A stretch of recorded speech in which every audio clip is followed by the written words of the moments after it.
করার সময়, কারণ আমরা জানছি যে অবতরণ করার সময় এরকম একটা কিছু তো ঘটেছে, তা না হলে এত বড় একটা দুর্ঘটনা কেন ঘটবে? তাহলে কি যান্ত্রিক ত্রুটি নাকি একেবারে সবটাই একটা পারিপার্শ্বিক পরিস্থিতি? এই যে তাৎক্ষণিক সিদ্ধান্ত নেওয়ার একজন পাইলট, দীর্ঘদিনের অভিজ্ঞতা আপনারা রয়েছেন, এই জায়গা থেকে আপনার কোনটা সব থেকে বেশি আপনি প্রায়োরিটি দিচ্ছেন?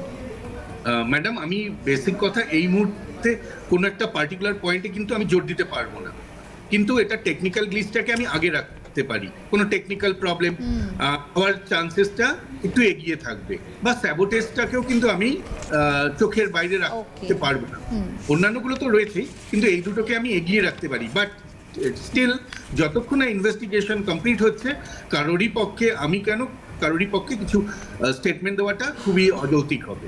একেবারে অরিন্দমবাবু, সেক্ষেত্রে আমি জানতে চাইবো যে এই লার্টজেট 45 এই ধরনের বিমানের ক্ষেত্রে ঠিক কোন কোন ধরনের যান্ত্রিক ত্রুটির সম্ভাবনা সব থেকে বেশি থাকতে পারে, মানে আপনার অভিজ্ঞতা কি বলে? এটা লিয়ারজেট হলো বোম্বার্ডিয়া বলে একটা কানাডিয়ান কোম্পানি আছে, তারা তৈরি করে।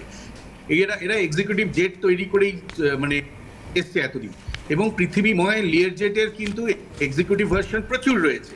এটা ছোট একটা এয়ারক্রাফট, টি-টেল টুইন ইঞ্জিন, এর 6 to 8 সিটারের এটা হতে পারে।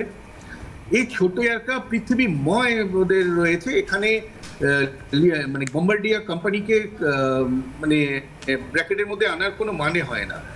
এটা আইদার টেকনিক্যাল গ্লিচ বা ওয়েদার, যেটা আপনি বলছেন, আমি ওয়েদার সকাল থেকেই দেখছি, খুব একটা মনে হয় না ওয়েদার খারাপ ছিল। জিরো ভিজিবিলিটি মেবি হতে পারে ওই এরিয়ায়, বাট আমি যখন থেকে দেখছি ততক্ষণ ভিজিবিলিটি যথেষ্ট বেটার ছিল এইখানে। যদি ভিজিবিলিটি কম হয়ে থাকে তাহলে কেন ফাইনাল অ্যাপ্রোচে এটা ডিসব্যালেন্স হবে বা নরমাল থাকবে না সেটা। তাহলে অরিন্দমবাবু, সেক্ষেত্রে মানে এটা খুব স্বাভাবিক প্রশ্ন মনে আসে যে ভিআইপি ফ্লাইটের ক্ষেত্রে বিভিন্ন রকম প্রোটোকল থাকে, সেই সমস্ত প্রোটোকল কি কোনো রকম ভাবে নিরাপত্তার উপর কোনো প্রভাব ফেলতে পারে, কি মনে হয়? ম্যাডাম, এগুলো মানে আমার পক্ষে এই পজিশনে দাঁড়িয়ে বলাটা সম্ভব নয়, বাট হতে পারে। এটা একটা, যে কটা পয়েন্ট আমরা সামনে রাখবো তার মধ্যে ইটস ওয়ান অফ দেম।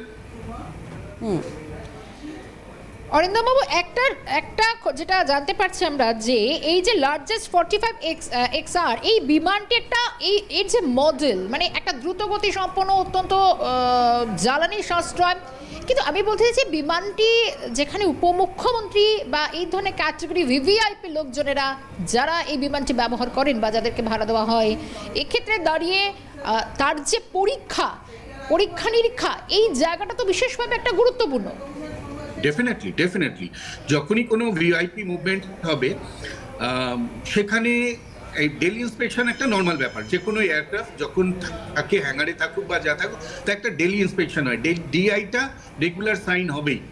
এবার যখন এরকম মুভমেন্ট হবে, কোনো এক্সিকিউটিভ ভিআইপি যখন যাবে, ইন জেনারেল এটা তো রেন্ট খুব একটা কম নয়, যথেষ্ট মানে পকেটের পয়সা খরচা করতে পারবে। আপনি করতে পারবো না। এরা কোনো বিজনেস পার্সন, এক্সিকিউটিভ বা ভিআইপিরাই করতে পারবে, যেখানে সরকার কিছু হেল্প করবে, বা যারা বিজনেস পার্সন হয় তারা নিজেরা নেয় নিজেদের জন্য। লিয়ারজেট আম্বানির কাছেও আছে, আদানির কাছেও আছে, ইউজ করে।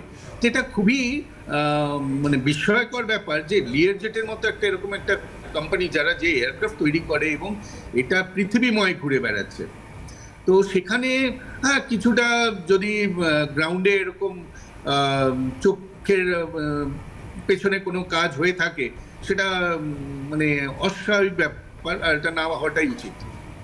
অরিন্দমবাবু, লার্জেস্ট 45 XR উচ্চতায় এই বিমানটি ওড়ানের ক্ষমতা রাখে, যতটুকু আপনিও আমার থেকে অনেক ভালো বলতে পারবেন। এই বিমানটির মধ্যে ঠিক কি কি থাকে, এর একটু বৈশিষ্ট্যগুলো আমরা যদি একটু ক্লিয়ার করতে পারি, তাহলে তো অনেকগুলো বিষয় সামনে আসতে পারে। অরিন্দমবাবু, ডেফিনেটলি এটা লিয়ারজেট 45 SR, এটা বেসিক্যালি লং রেঞ্জের জন্য ইউজ হয়। এর গতিবেগ হলো 0.81 মক।